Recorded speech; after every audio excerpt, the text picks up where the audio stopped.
So now that you've mentioned Kennedy, let's move to the political rubric. Issue number 2, US democracy faces a systemic challenge. Now, very quickly before you launch on this, Glenn, because you understand this better. After all, you are the WASP, the white Anglo-Saxon Protestant. I'm a mere foreigner by origin. But what we are noticing is over the years, there has been a breakdown of the legislative branch of the government. The record government shutdown for 43 days is a case in.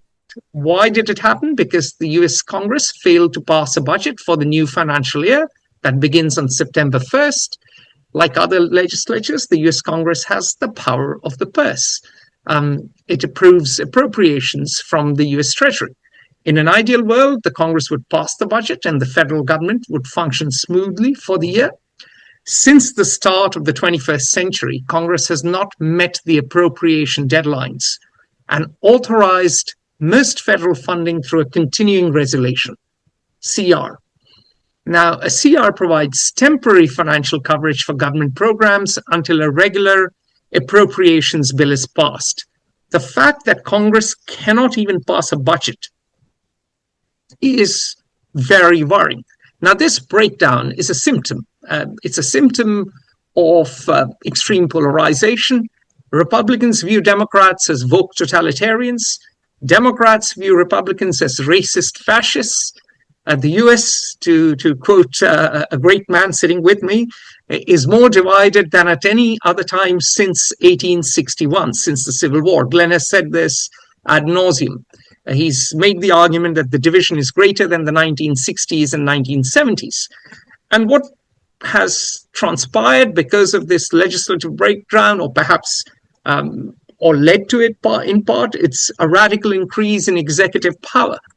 And a lot of people have warned about an imperial presidency, especially constitutional law scholars.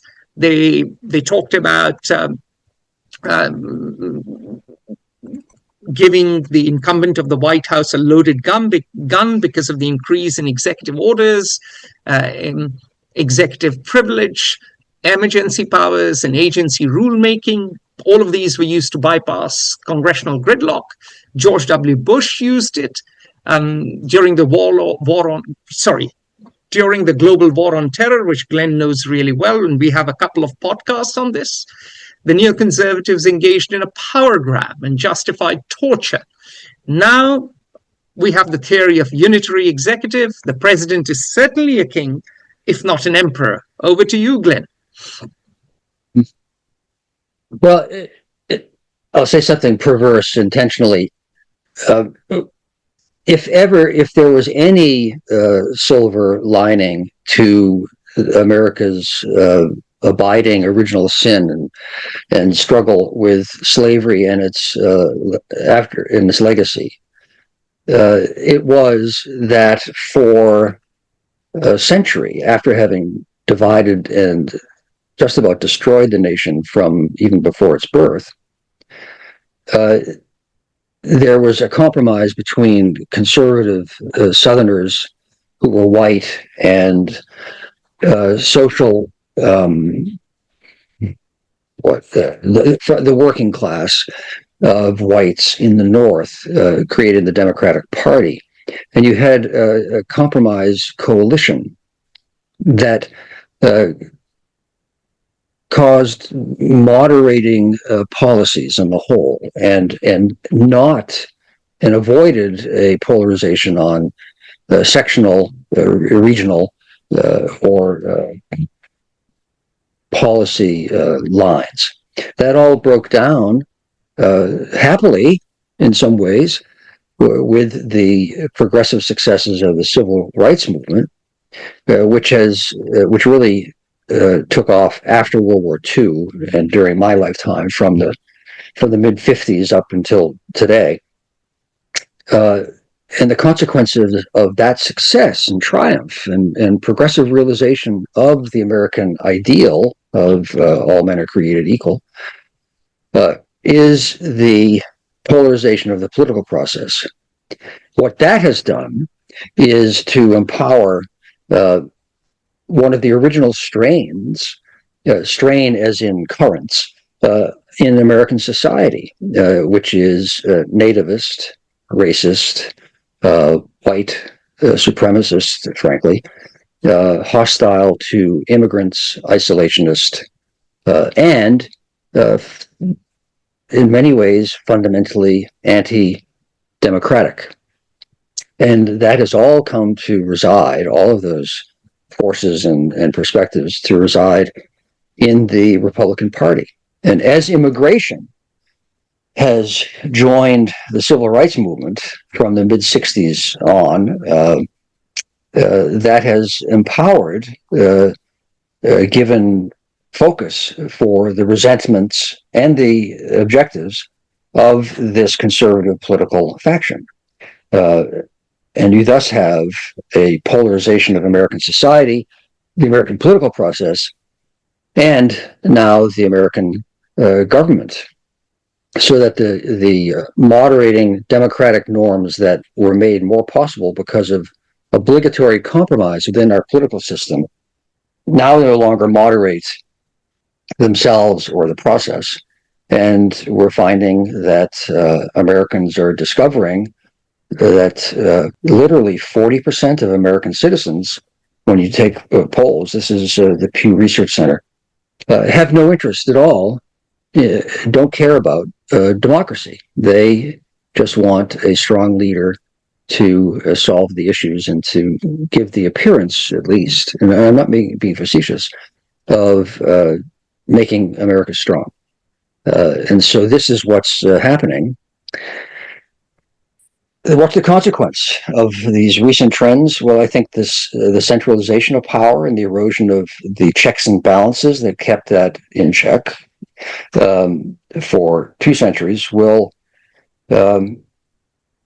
probably prove lasting, meaning that you can't really undo some of the things that have the centralization that has occurred. It's easy to break something. It's very hard to put it back together, especially a social consensus that was always papered over, really, rather than existent and real in the first place. And this is all true even though a strong majority of American citizens oppose the changes that we're experiencing. And even though some remediation or change going back to the status quo ante of a more functioning democracy is possible. All right. Issue 3, under the political rubric, the far right will become stronger in Europe. European democracies are facing political gridlock. In very few countries, a single party or a bloc has a clear majority. Even in the UK, which is out of the EU but still in Europe, Labour's 2024 loveless landslide has failed to provide a decisive or effective government. Nigel Farage's irresistible rise is causing alarm in many circles and much glee in other circles. Let's look at the French Parliament, talking about gridlock. The French Parliament has 3 amorphous blocs, and they cannot agree upon anything. French lawmakers were unable to agree upon a budget in 2026. Why is that any different from before? Indeed. I'm sorry. And it passed a stopgap measure to keep the government running into January with 2025 spending levels. In a nutshell, Peter Isaacson, our wonderful colleague at Fair Observer, who's written quite a few pieces for us, in a nutshell, he said France is now ungovernable. It's too divided. Now let's move from France to Germany, the other great power in the EU, the other great power of Europe, the heart of Europe, the engine of Europe. And there you have the alternative für Deutschland, AfD, on the rise. In a late November event at Glessen, a student town near Frankfurt, speakers of AfD's youth wing, Generation Germany, urged mass remigration of foreigners away from Germany. Clearly, they are taking lessons from Pakistani generals. And Oh my God. It's not just Germany that is going through, or maybe lessons from their past as well. But if you look at Hungary, Slovenia, and Czechia, all of them are led by far right governments.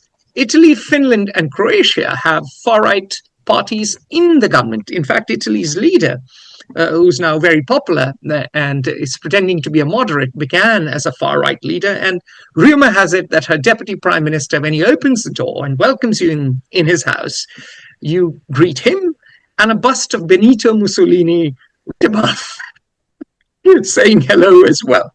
So Italy, has always sure had a little bit of a fascination. Italy has always had a fascination for good old Benito, but Italy, is an example of that. Okay, maybe the far right won't be so bad, but the far right is now in power in a coalition, but it is in power. Even Sweden, the Pollyannish wonderland that Democrats want to convert America into. Even Sweden has a coalition government which depends on the support of which depends on the support of the populist Sweden Democrats. So, if I could just jump in for 1 second, Atul, Sweden is an interesting case because, as you say, all of our lives, our generation, everywhere has viewed Sweden and the Scandinavian countries as these progressive, tolerant winter wonderlands. And there's a lot of truth to that, but there's a lot of blindness to that also.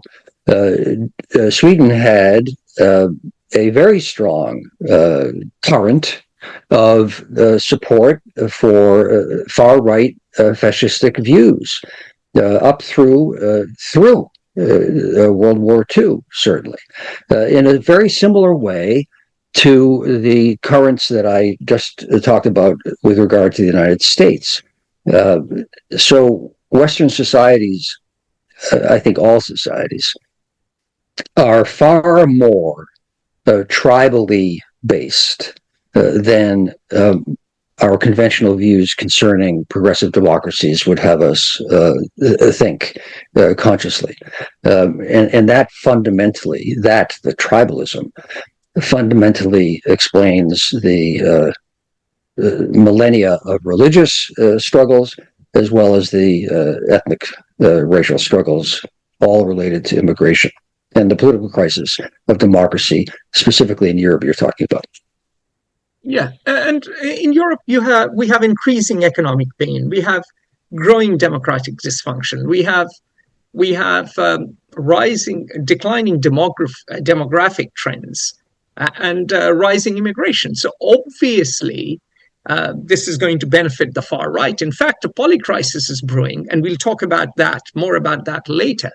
The point I made earlier about the religious wars, and if we go on from the religious wars, we had nationalism take off after the French Revolution, and then once that happens, you get national wars, and they only end with World War II. And so, in a way, Europe has had a few decades of peace as an aberration.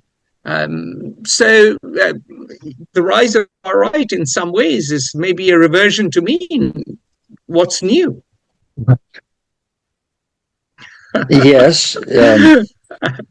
I am left literally speechless. I think it's more and more striking to me that we are stripping away against many people's wills, some of our myths and delusions, and some of our beliefs about the foundations of what makes a national sentiment or nationalism. What is nationalism really but another version of tribalism? It all comes down to in-group, out-group tribal behavior. But the consequence of all this is that Europe seems to be facing an accumulating existential democratic challenge. The far right, the nativist right anyway, is likely to continue growing in strength for the foreseeable future, which means that democratic norms and practices and structures will continue to be come under greater strain and possibly dysfunction. And then European integration and Europe's international alliances, which largely means NATO, but there the responsibility lies in Washington more than in Europe, will also continue to struggle as far as we can see in the future. Join the conversation at Fair Observer and subscribe to our YouTube channel.